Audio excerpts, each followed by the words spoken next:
قربانی کے بعد اہم مسائل جس کا ہم نے تذکرہ بھی کیا ہے، جس کے بارے میں ویڈیوز چینل پر موجود بھی ہے، لیکن یاد رکھیے مختصراً اس کا ذکر کر دیتے ہیں کہ حج تمتع یا قران کرنے والوں پر قربانی واجب ہے۔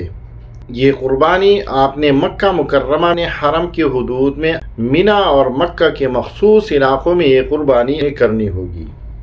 ہاں، کون سے جانور آپ نے ذبح کرنے ہوں گے؟ احادیث میں جن جانوروں کا تذکرہ آیا ہے اس میں اونٹ، گائے، بکری یا بھیڑ جو کہ صحت مند بھی ہو اور ہر قسم عیب اور نقصان سے پاک بھی ہو۔ اس میں ایک بات ذہن میں آ جاتی ہے کہ یہاں پر بینس کا لفظ ذکر نہیں کیا گیا ہے۔ یاد رکھیے بینس کی قربانی ہوتی ہی یا نہیں ہوتی، وہ علماء کرام نے بیان کی ہے، ہم نے بھی اس کے بارے میں ایک بیان کیا ہے جو کہ چینل پر موجود ہے۔ ہاں، قربانی کا وقت کیا ہے؟ تو یاد رکھیے 10 ذو الحجہ کو عید الاضحیٰ کے دن عید کی نماز کے بعد اور ایام تشریق یعنی 13ویں ذی الحجہ کے نماز مغرب سے پہلے آپ نے قربانی کرنی ہوگی۔ قربانی ہمیں ایک پیغام اور سبق دیتی ہے کہ اللہ کے حکم پر مکمل اطاعت ہم کر رہے ہیں، اپنی خواہشات کو قربان کر دیتے ہیں، تقوی اختیار کرنے کی کوشش کرتے ہیں۔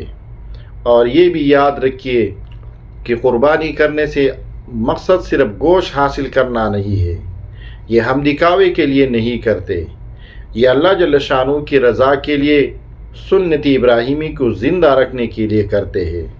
لہذا جو لوگ قربانی صرف گوشت کی نیت سے کرتے ہیں، دکھاوے کے لیے کرتے ہیں، سنت ابراہیمی نہیں بلکہ رسم کے لیے کرتے ہیں، تو یہ قربانی نہیں ہے، یہ بس ایسا ہے کہ بس جانور ذبح کر دیا اور اس کے ذمے واجب قربانی وہ باقی رہ گئی۔ یاد رکھیے اصل قربانی دل کی قربانی ہے، جانور کو ذبح کرنا یہ تو صرف ایک رسم ہے۔